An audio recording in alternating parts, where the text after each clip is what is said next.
Je constate que beaucoup de mes étudiants et visiteurs sont des grands débutants en sécurité informatique et même en informatique de manière générale. Et bien que je ne me considère pas comme un expert incontesté dans le domaine avec 30 ans d'expérience derrière lui, je trouve intéressant de partager quelques pistes, outils et méthodes pour commencer en hacking éthique de la meilleure des façons possibles. Je vais donc dans cette vidéo faire comme si je ne connaissais rien du tout et expliquer ce que je ferai ainsi pour apprendre ce que j'ai appris depuis 2009. Mais d'abord, comment suis-je tombé dans ce milieu ? Eh bien pour la petite histoire, j'avais reçu quand j'étais encore ado un magazine que j'aurais beaucoup aimé retrouver d'ailleurs et dont la page de couverture présentait une tête de mort avec en titre le mot hacker et le tout sur fond noir et vert comme ça. Et ce magazine proposait d'en savoir plus sur ces mystérieux personnages, comment créent-ils des virus, comment fonctionnent en fait ces virus. Bref, contrairement aux magazines plus classiques du type apprendre à tricoter ou apprendre à bricoler, je me trouvais interpellé et ma curiosité me poussait à le feuilleter.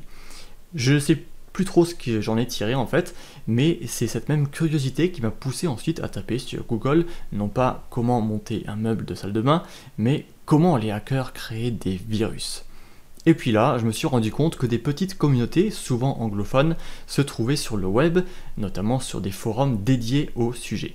Elles partageaient diverses techniques pour programmer toutes sortes d'outils, dont des virus forcément. Elles parlaient également beaucoup des moyens de se faire pirater et de s'en prémunir.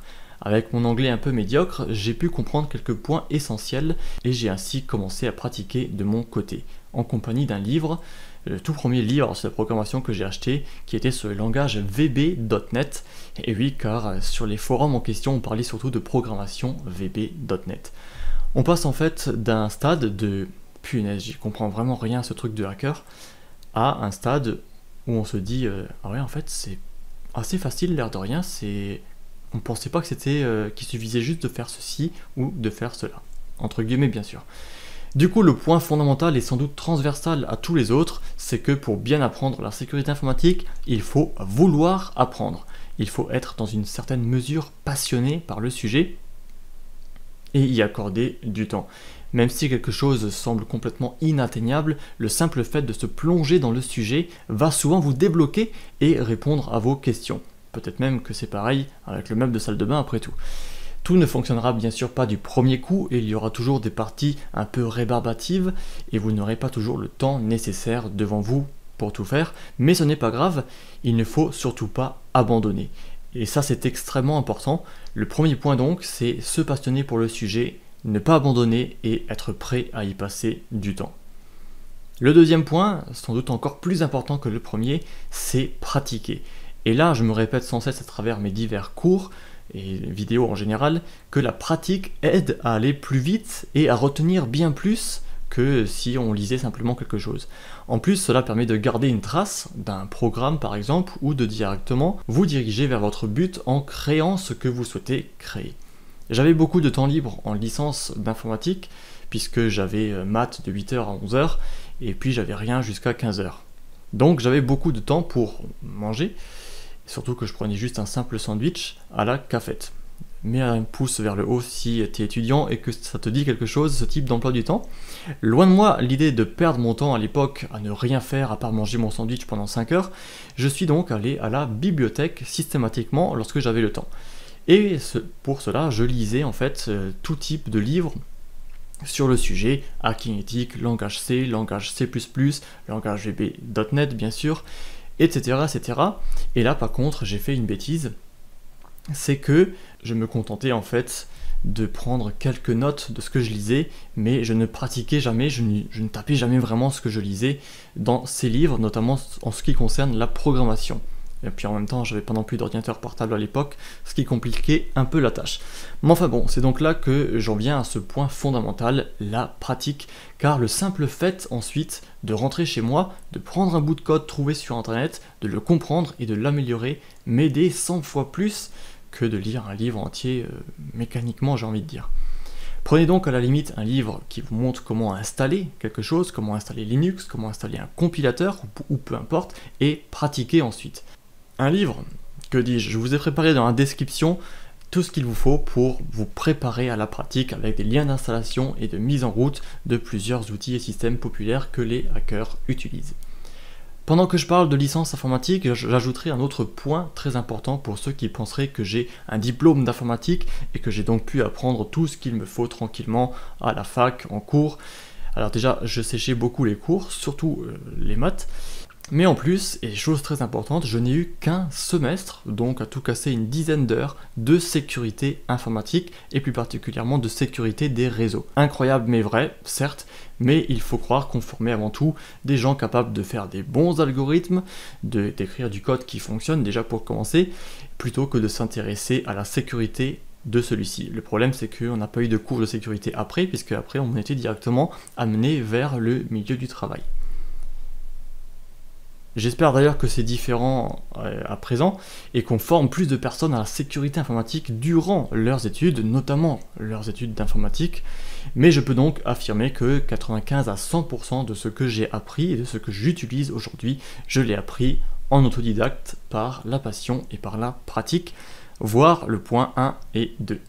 L'astuce que je tiens maintenant à ajouter, celle qui m'a personnellement beaucoup aidé, c'est d'apprendre en faisant comme si vous étiez le professeur qui va ensuite enseigner ce qu'il a appris.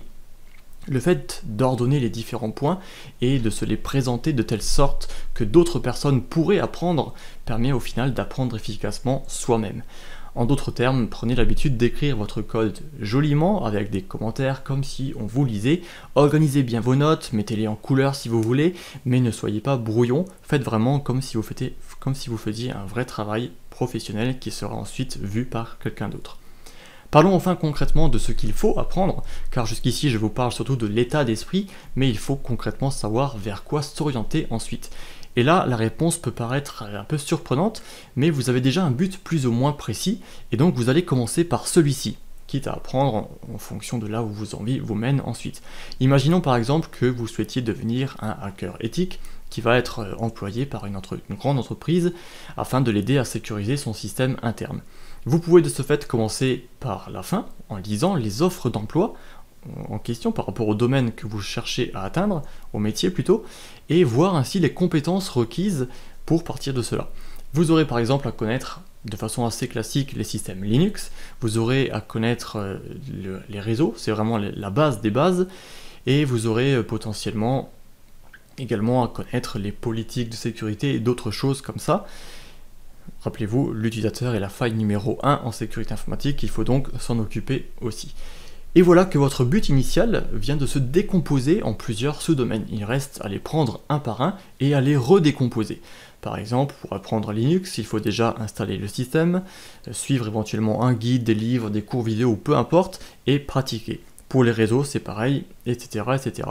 Cela prend naturellement des années, du moins beaucoup de temps, et de ce fait, j'ai établi ces bases de haut niveau que toutes les personnes en sécurité informatique, et même en informatique d'ailleurs, devraient connaître, les bases du hacking en somme. Et je les ai regroupées dans un cours vidéo dédié que je vous propose de visionner sur Cyberini. Vous aurez l'avantage d'avoir tout à portée de main sans avoir à chercher pendant des heures ici et là, sans avoir à lire des livres inutilement parfois, et donc sans avoir à vous déplacer à la bibliothèque.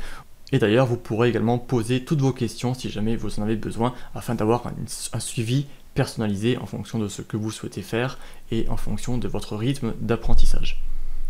En somme, j'ai gardé tout ce qui était important à savoir depuis mes 10 ou 11 ans d'apprentissage de ce domaine, afin de vous fournir un boost de compétences en bien moins de temps. Et je vous joins d'ailleurs un code promo si déjà je me permets de vous faire de la pub, tout est dans la description.